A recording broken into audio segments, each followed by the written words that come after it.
All right, thank you very much. My name is Kwabena Agyapong, and I am a student of the Premier University in Ghana, University of Ghana, Lagos. Today, I'm going to take a little digression from the normal debating stuff I've been doing.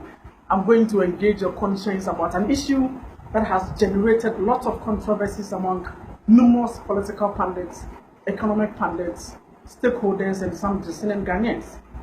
I'm going to provoke your thoughts about a topical issue that has the potential of affecting the prospects of this country: the IMF's intervention in our economy. Is it a step in the right direction? Now, before I break the ice and delve into the substantive issue, I'd like to issue this disclaimer that the views I express on this platform are entirely my views and do not reflect the views of any political party. I'd like to also add further that I'm going to advance my argument devoid of any partisan or political consideration. And my argument is going to be done in such a way that it is not going to prejudice the position of a particular entity.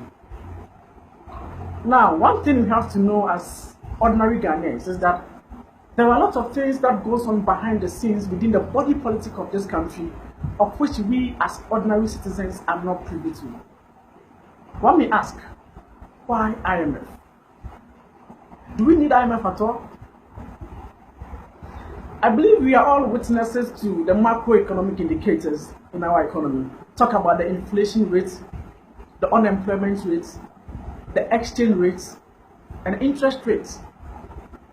These principal macroeconomic variables are unattractive. Now, one of the conditionalities attached to the IMF program is that we are supposed to rationalize our expenditure. We are supposed to cut down spending, especially with particular respect to recurrent expenditures like wages and salaries. Now, when you look at the employment sector, or when you look at the employment in general in Ghana, we are supposed to cut down spending. By cutting down spending, we are supposed to cut down spending with respect to wages and salaries. Do you know the implications? It means we are supposed to lay off workers. When you lay off workers, the unemployment rate will keep on increasing. So why IMF? Now, talk about the interest rates. We are all aware of the fact that the interest rate keeps on rising. You know, sometimes the Monetary Policy Committee of the Bank of Ghana can come out with policy rates to, position the interest rate in such a way that it will be very, very attractive. But we can still do better as a nation. The interest rate is unattractive. Talk about the exchange rates. Now, ever since IMF intervened in our economy, the exchange rate has enjoyed some relative stability. One thing as a Ghanaian or as Ghanaians we need to understand is that investors normally base their investment decision on the relative stability of an exchange rate. So if there is $1 is to 4 cedis, maybe about 7 months, that is good for the investor. But today, $1, 2 cedis, the next 3 days, $1 is to 3 cedis, the next time, $1 is to 4 cedis. It becomes problematic for the investor. So even though the exchange rate has been stable, we can still do better as a nation. Inflation rate is nothing to write home about. So generally, when you look at the macroeconomic indicators, it is not attractive. And so I don't think IMF's intervention in our economy will solve all these economic imperfections. Now let's look at it from the other perspective, other school of thoughts. Ghana is a third world country, a developing country for that matter. We need to undertake certain viable or important projects, but we don't have enough financial muscle to undertake such projects. What do we have to do? We need to seek financial assistance from international financial institutions like the IMF.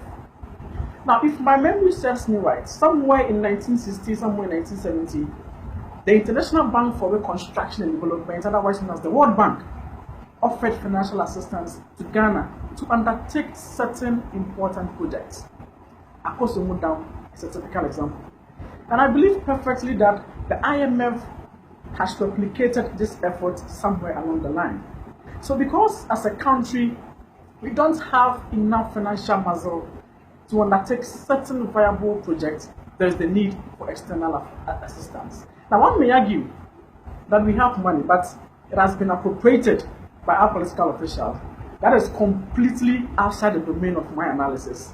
Our position is we don't have enough financial capabilities to undertake certain important projects. Ladies and gentlemen, if your mom tells you that, Kwabena, are you hungry? And you tell your mom that no, I'm not hungry. Once you know perfectly that you are hungry, it is up to you. So let's seek financial assistance. And I believe IMF's position is a step in the right direction. So let's look at it from these two perspectives. Let's juxtapose these two arguments. I want to provoke your thoughts. Do you think we need IMF in our economy? Ladies and gentlemen, my name still remains Kwabena Agyapong, and I'm a final year student of the Premier University in Ghana. And I hope by the next 5 to 6 years, I'll be one of the finest economists Ghana can boast of. Thank you very much.